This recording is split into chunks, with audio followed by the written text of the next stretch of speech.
KKMD 626화 에비에이션 위크 번역. 아직 어려운 과제가 남았다? 사업 불확실성을 이유로 KF-21 양산 숫자를 반으로 줄이자는 한국국방연구원 카이다의 주장.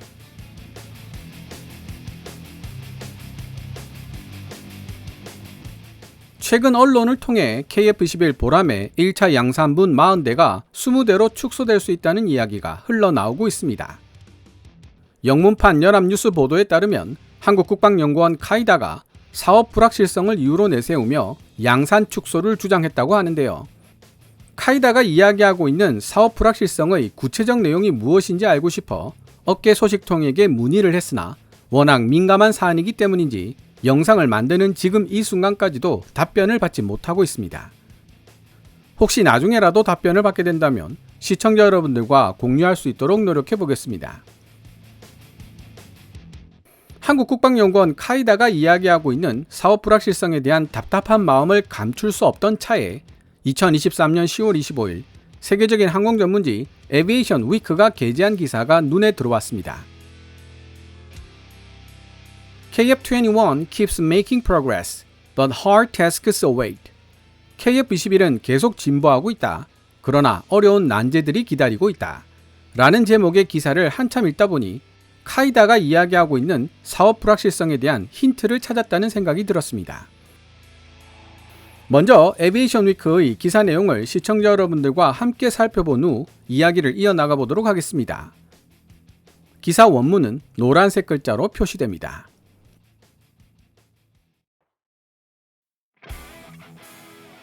눈 깜짝할 사이에 지나간 짧은 순간이었지만 그 의미는 분명했다. 지난 10월 18일 5분이라는 결코 길지 않은 시간 동안 고개 비행을 선보인 KF-21 보람의 복자형 시제기 파일럿들은 마지막으로 엄청난 속도를 내며 서울국제항공우주 및 방위 전시에 아덱스에 모인 군중들의 머리 위를 가로질러 날아갔다. 그리고 급상승을 실시 3번의 회전 비행을 선보인 후 에어쇼를 마무리 지었다. 에어쇼 공연이라는 관점에서 본다면 그리 대단한 공연은 아니었다. 하지만 불과 14개월 전 초도 비행에 성공했고 이후 출격 횟수가 300회에 불과한 신생 4.5세대 전투기 보라매가 첫 공개 비행에서 선보인 깜짝 스턴트 묘기는 설계업체 한국항공우주산업의 다음과 같은 메시지를 전달하고 있었다. 보라, 우리는 결국 해냈다. 10년에 걸쳐 예정된 엔지니어링 및 제작 개발 EMD 단계가 시작된 지 거의 8년이 지난 지금까지도 세계 순위 37위의 거대 방산업체로 성장한 한국항공우주산업 카이의 경영진들은 현대적인 중형 전투기를 자체 능력으로 생산할 수 있다는 사실을 입증해야 한다는 강박감에 시달리고 있다. 해외는 물론 대한민국 국내에서조차도 해외 기술 지원을 최소화시킨 KF-21 보라매가 과연 성공적으로 개발될 수 있을까? 라는 의심의 눈초리들이 사라지지 않고 있기 때문이다. 공군 참모차장으로 재직했고 지금은 한국항공우주산업 카이를 이끌고 있는 강구영 사장은 아덱스 2023이 개최되는 동안 진행된 에비에이션 위크와의 인터뷰에서 KF-21 보라매의 개발이 안정적으로 이루어지고 있는 요즘에 와서야 비로소 세계 여러 나라 공군들이 큰 관심을 보이고 있는 것은 사실이라고 인정했다. 실제로 KF-21 프로젝트는 출범 이후 상당히 느린 속도로 진행되었지만 최근 몇 달 동안 엄청난 탄력을 받아왔다. 대한민국 공군은 2002년부터 카이와 로키드 마틴이 공동 개발한 FA-50 골든 이글의 뒤를 이을 첨단 국산 전투기에 대한 개념을 연구하기 시작했다. 2012년 기술 성숙 단계를 완료하고 개발 자금 승인을 기다리느라 4년을 할 일 없이 보낸 이후 대한민국 방위사업청은 2026년까지 공대공 능력만 갖춘 KF-21 보라매 블락 1을 조달한다는 목표 아래 엔지니어링 및 제작 개발 EMD 1단계 프로그램에 돌입했다. 단자형 KF-21 시제기의 첫 비행은 엔지니어링 및 제작 개발 EMD 1단계 프로그램이 시작되고 무려 6년 6개월이 흐른 후인 2022년 7월 19일에 이루어졌다. 복자식 2대를 포함해 모두 6대인 보라매 시제기들은 이후 12개월 동안 비행 테스트에 투입되었다. 한국항공우주산업 카이는 초도 비행 성공 이후 80번째 테스트 비행이 끝나기도 전인 지난 1월 초음속 돌파에 성공했고, 그로부터 3개월 후 첫 번째 공대공 미사일 발사에 성공하는 등 짧은 시간 동안 놀라운 업적들을 달성했다. 이와는 대조적으로 록히드 마틴의 F-35는 중량 최적화 시제기가 초도 비행한 이후 6년이 지나서야 첫 번째 공대공 미사일 발사 시험을 진행할 수 있었다. 43개월로 예정되어 있는 KF-21 보람의 비행 테스트 1단계 일정의 3분의 1이 완료된 상황이지만 한국항공우주산업 카이에게는 여전히 처리해야 할 일들이 숱하게 남아있다. 예정된 2000회의 비행 테스트 일정 중 아직 85%가 남아있는 상태이지만 6대의 시제기 모두 사용 가능한 상태이기 때문에 비행 테스트 일정 소화에 가속도가 붙을 것으로 보인다.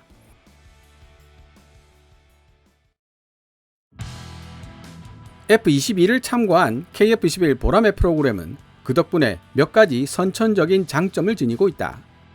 한국항공우주산업에서 수석 엔지니어를 역임했던 이이루 씨는 록히드 마틴의 F-22에서 영감을 받은 공기 흡입구와 육각형 기수, 그리고 경사진 수직 날개를 갖춘 KF-21 보라매를 설계했지만 여기에 적용된 기술을 F-22 랩터와 비교하기에는 상당한 무리가 있다. 이미 신뢰도가 입증되어 있는 기성 GE F414 엔진과 인부 시스템에 의존하는 것 외에도 KF-21 보라매는 성숙한 기술의 사용을 특징으로 하고 있다. 예를 들어 헬멧 장착형 디스플레이 HMD 대신 전통적인 헤드업 디스플레이 전방 표시 장치가 비행 정보를 표시하는 기본 장치로 설치된다고 이이루 엔지니어는 에비에이션 위크에게 말했다. 개인적으로 KF-21 보라매에도 JHMCS2 헬멧 장착형 디스플레이 HMD가 적용되는 것으로 알고 있습니다. 다만 F-35의 경우 조종사의 상황인식 능력을 극대화시키기 위해 전방 표시 장치를 아예 없애버리고 대신 전자강학, 분산, 개구, 적외선 시스템 EODAS와 헬멧 장착형 디스플레이 HMD를 연동시키는 방식을 채택하고 있는데요. 이 시스템은 외부에서 촬영된 광학 영상 및 적외선 영상을 헬멧 바이저에 투영해 증강 현실 기능을 구현할 수 있습니다. 미 공군이 목표하는 성능대로 증강 현실이 구현된다면 마치 기체 외부를 투시하듯이 볼 수 있게 되고 아군 전투기는 녹색, 적군 전투기는 빨간색 등으로 구분하여 표시해주는 것도 가능하게 됩니다. 에비에이션 위크는 KF-21 보라매가 F-35 정도의 상황 인식 능력을 보유하지 못할 것이라는 사실을 지적하고 싶은 것 같습니다. 거기 더해 KF-21 보라매는 컨포멀 전자전 안테나를 기체 내부에 설치하려 시도하는 대신 고대역 및 저대역 주파수의 전파를 각각 발신할 수 있도록 페어링된 외부 돌출형 블리스터를 탑재하도록 설계되었다고 이이루 엔지니어는 설명했다.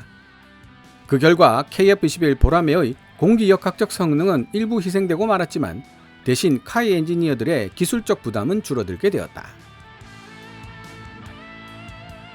마찬가지로 KF-21의 기체 중간 부분에 설치된 7개의 구조용 격벽은 5만 톤급 프레스에 의해 만들어지는 보다 진보되고 튼튼한 티타늄 구조체가 아니라 비용과 무게를 절감하기 위해 만들어진 알루미늄 합금 구조체가 대신하고 있다. 확실히 KF-21 보라매 프로그램은 여전히 개발상 위험에 직면해 있다. 록히드 마틴은 한국 엔지니어들과 함께 작업할 수 있도록 미국 엔지니어 팀을 파견해 T-50 및 FA-50 전투기 설계를 도왔다. 현재 록히드 마틴 엔지니어 60여 명으로 구성된 기술 자문단 그룹이 KF-21 보라매 개발을 지원하고 있지만 카이와의 계약 조항 때문에 이들의 기술 자문 및 피드백 역할이 제한되고 있다.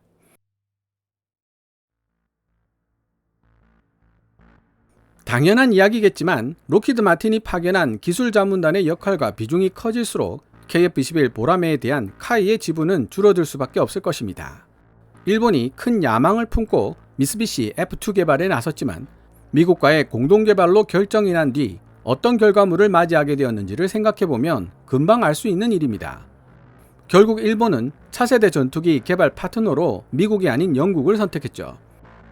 에비에이션 위크 입장에서는 충분히 지적할 수 있는 부분이겠지만 우리 입장에서는 미쓰비시 F2의 전철을 밟을 수는 없는 일입니다. KF-21 보라매 프로그램은 개발 위험을 최소화하도록 설계되었지만 사업 관리의 복잡성이 커지고 있다. 내년인 2024년 한국항공우주산업 카이는 EMD 1단계 블락 1 비행 테스트가 여전히 계속되는 상황임에도 불구하고 KF-21 보라매 1차 양산분 40대 생산을 시작할 계획이다. 또한 KF-21 보라매의 공대지 구성에 대한 지상 테스트도 곧 시작될 예정이며 탑재 무장들은 CJ 1호기의 진동 테스트에 함께 투입될 것이다. 공대지 공격 임무 수행에 필요한 비행 역량을 확보하는 것을 목적으로 한 EMD 2단계 블락 2가 2026년부터 2년 동안 시행될 예정인데 이는 대한민국 공군이 KF-21 보라매로 구성된 첫 작전 편대를 공대공 임무 비행에 투입하는 시기와 겹친다는 문제점이 있다. KF-21 보라매 프로그램에게 있어 가장 어려운 도전은 2028년 이후에 닥쳐올 것이다. 대한민국 공군은 EMD 3단계 블락 3 프로그램에 대한 요구사항을 구체적으로 규정하지는 않았지만 한국항공우주산업 카이는 KF-21 보라매 기체에 기술적으로 구현하기가 까다로운 스텔스적 구성 요소를 더 많이 적용해야 할 것으로 예상하고 있다. 내부 무장창과 컨포멀 안테나, 그리고 레이더 에너지를 흡수할 수 있는 외부 코팅 등과 관련된 기술이 여기에 포함된다. EMD 3단계 사업 블락 3가 성공하면 해외 수출 시장에서 KF-21 보라매의 판매 전망이 크게 높아질 수 있는데 특히 그 중에서도 폴란드와 아랍에미리트가 관심을 보이고 있는 것으로 알려지고 있다. 한편 대한민국 방산업계 관계자들은 EMD 1단계 사업 블락 1 개발 분담금 지급을 미루고 있는 인도네시아를 제외한 다른 신규 개발 파트너와의 계약을 원하고 있으며 개발 파트너 확대 여부는 방위사업청이 최종 결정할 예정이다. 모든 신규 해외 파트너들은 한국항공우주산업 카이가 KF-21 보라매에 대해 약속하고 있는 내용들이 실제로 이행될 것이라는 사실을 신뢰할 수 있어야만 한다. 강구영 카이 사장은 에비에이션 위크와의 인터뷰에서 전 세계는 4.5세대 전투기가 5세대 전투기로 진화할 수 있다는 카이의 아이디어를 믿지 않았다며 심지어 출고식을 하는 동안에도 사람들은 여전히 의구심을 가졌다고 말했다. 지금까지 2023년 10월 25일 세계적인 항공 전문지 에비에이션 위크가 게재한 기사를 번역해 보았습니다. 에비에이션 위크가 지적하고 있는 KF-21 보라매 프로그램 리스크에 대해 정리해보면 다음과 같습니다. 첫째, 해외는 물론 대한민국 국내에서조차도 로키드 마틴 같은 해외 기술 지원을 최소화시킨 KF-21 보라매가 과연 성공적으로 개발될 수 있을까? 라는 의심의 눈초리들이 사라지지 않고 있다. 둘째, KF-21 보라매는 비용과 개발 리스크를 낮추기 위해 기성 GE-F414 엔진과 임무 시스템 같은 기존의 성숙한 기술을 위주로 개발되고 있다. 그러나 이는 KF-21 보라매가 F-35 수준의 5세대 스텔스 전투기로 진화하는 데 있어 큰 걸림돌이 될 수밖에 없다.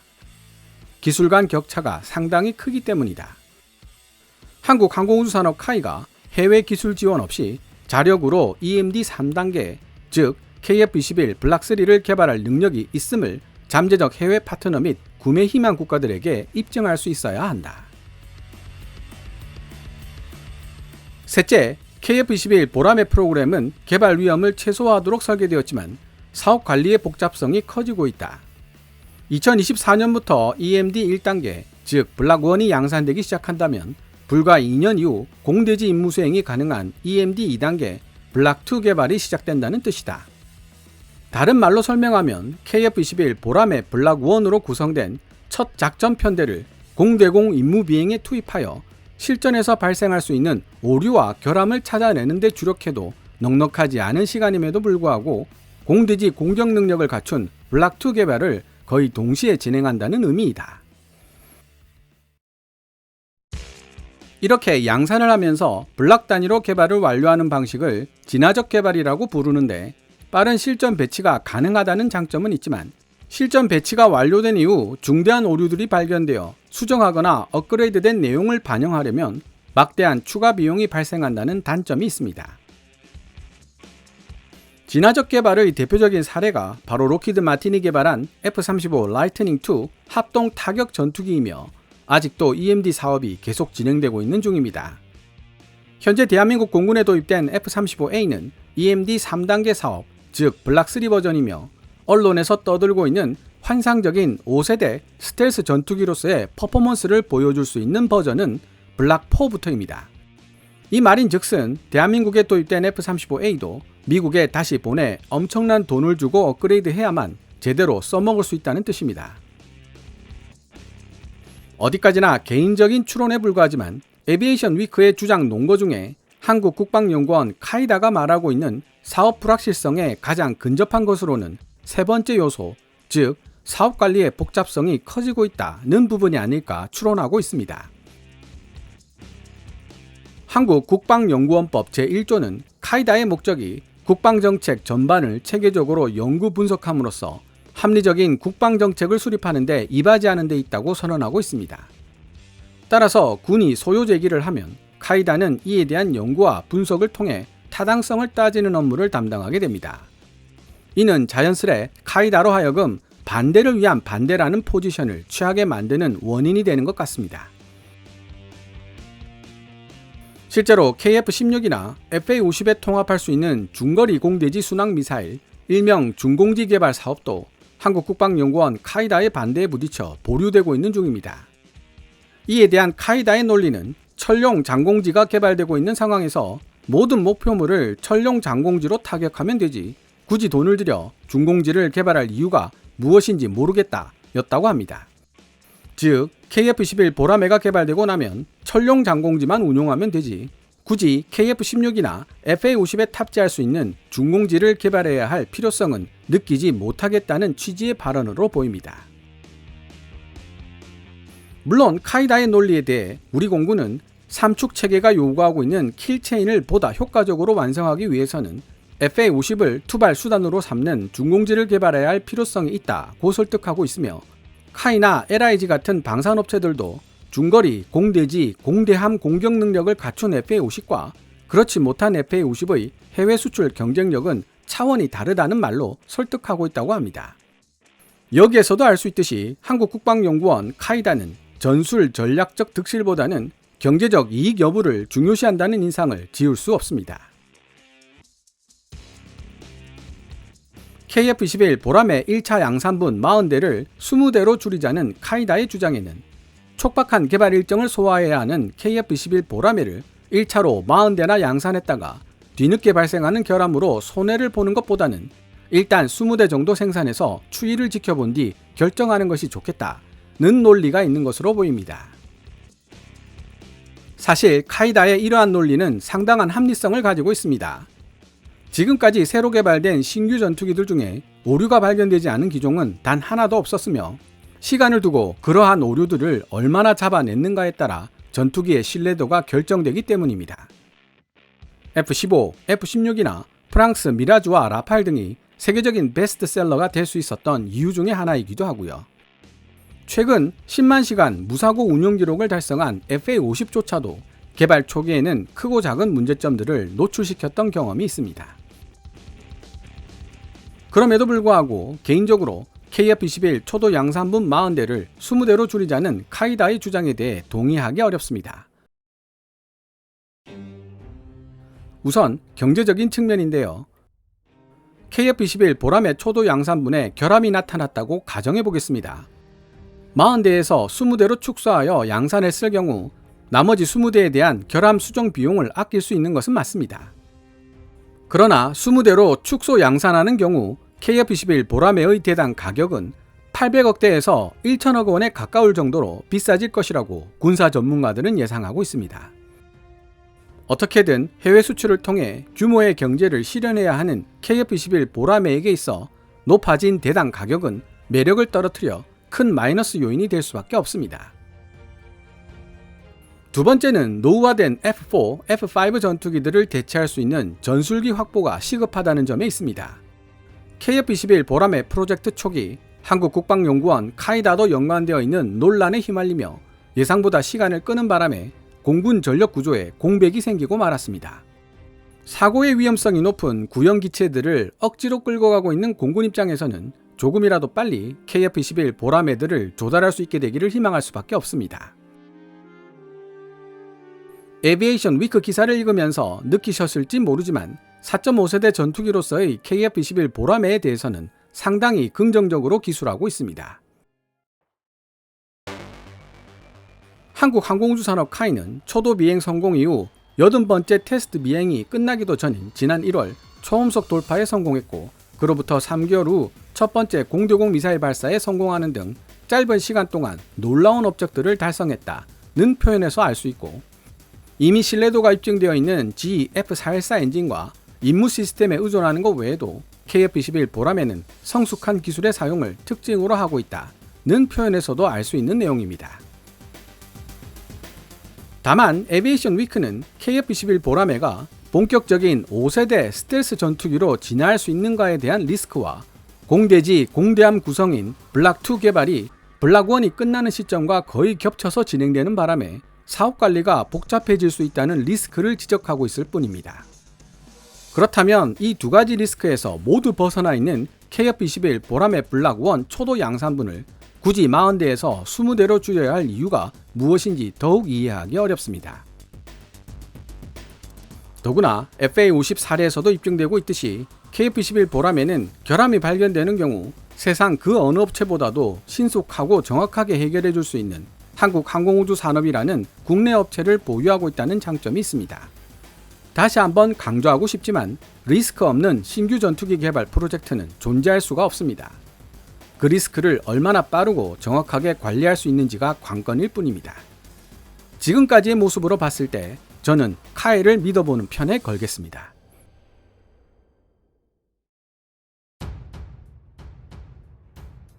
길 가운데를 걷고 있는 사람이 있습니다. 길 오른쪽을 걷고 있는 사람이 봤을 때 그는 왼쪽을 걷고 있는 것으로 보일 것이고, 반대로 길 왼쪽을 걷고 있는 사람 입장에서는 오른쪽을 걷고 있는 것으로 보일 것입니다. 가운데를 걷는다는 것은 그런 시선과 오해를 피할 수 없는 피곤한 일인 것 같습니다. 오늘 KKMD에서 준비한 내용은 여기까지입니다.